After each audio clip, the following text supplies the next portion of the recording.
Verdict was announced in a much less serious case, and a parking fine was imposed on Marilyn Monroe, the young actress soon to be America's most famous beauty.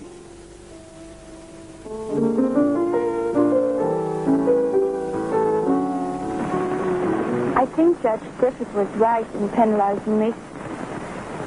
I don't really believe in ignoring traffic citations. When Dimaggio started dating Monroe in 1952, it seemed like a match made in heaven. Our greatest ball player and Hollywood's sexiest star.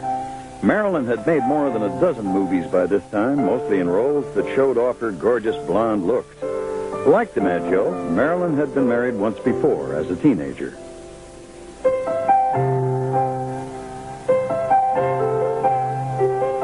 Their marriage took place in January of 1954, but was destined to last less than a year.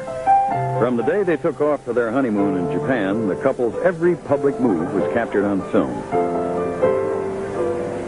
Marilyn had no problem with the camera. That was her business. But Dimaggio was basically a shy, private person who disliked media intrusions. His baseball career had endowed him with a charisma he didn't want. And now he found himself escort to a woman who could draw a crowd in any city in the world, a circumstance he wasn't comfortable with.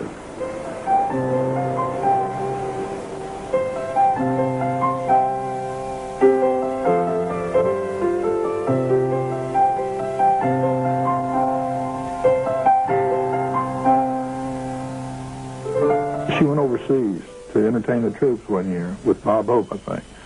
And when she came home, she'd just gotten married to Joe D, I think. Anyway, she said something like, Joe, you can't imagine what it's like to have 50,000 people stand up and applaud you. And Joe said, yes, I can.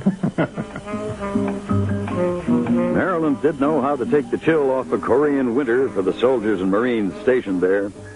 And when she sang Diamonds Are a Girl's Best Friend, the troops knew she wasn't talking about baseball diamonds.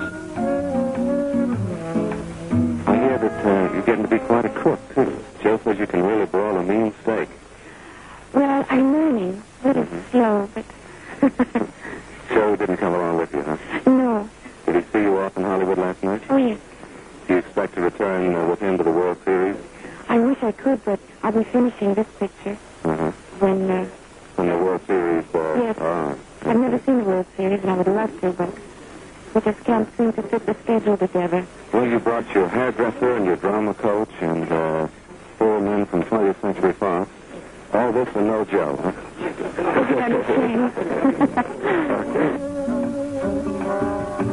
Dimaggio disliked seeing Marilyn in movie roles with overt sexual themes. He was even ill at ease during the filming of The 7-Year Itch, Billy Wilder's innocent comedy starring Marilyn and Tom Ewell. Even if he did not begrudge his wife her career, he had a low opinion of the entertainment industry. He worried that Marilyn was being exploited by it. When the movie was released, it went against his grain to see Marilyn promoted in provocative fashion. In the end, there were just too many differences in temperament and taste and lifestyle for Joe and Marilyn to live under the same roof.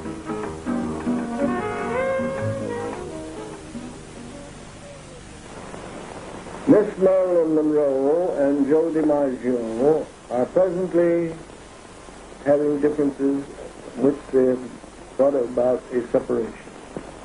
Miss Monroe has decided to file an action for divorce in Southern California.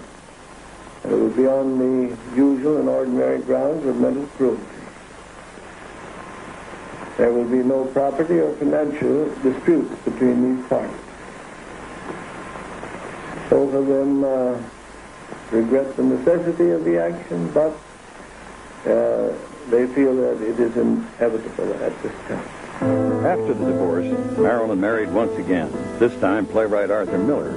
But that marriage ended in divorce in 1961 as Monroe's career began to slip and her emotional problems worsened. Dimaggio stayed in Marilyn's corner, but his moody and reclusive nature was hardly the perfect foil to her compulsive need of love and attention. And yet they saw each other, and there were even rumors of a possible remarriage. And then came Marilyn's death from a drug overdose in 1962.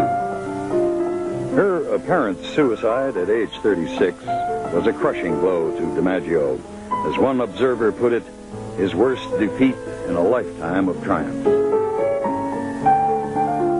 He stepped in and made all the funeral arrangements. He limited the mourners to less than 30 close friends, including his son on leave from the Marines, and he barred the usual crush of celebrities. With the same dignity he imposed on the funeral, for many years, reportedly, he sent fresh red roses to Marilyn's grave. And then he stopped because the press found out about it. Both his gesture and its withdrawal perhaps suggest the true depth of Dimaggio's feelings about Marilyn.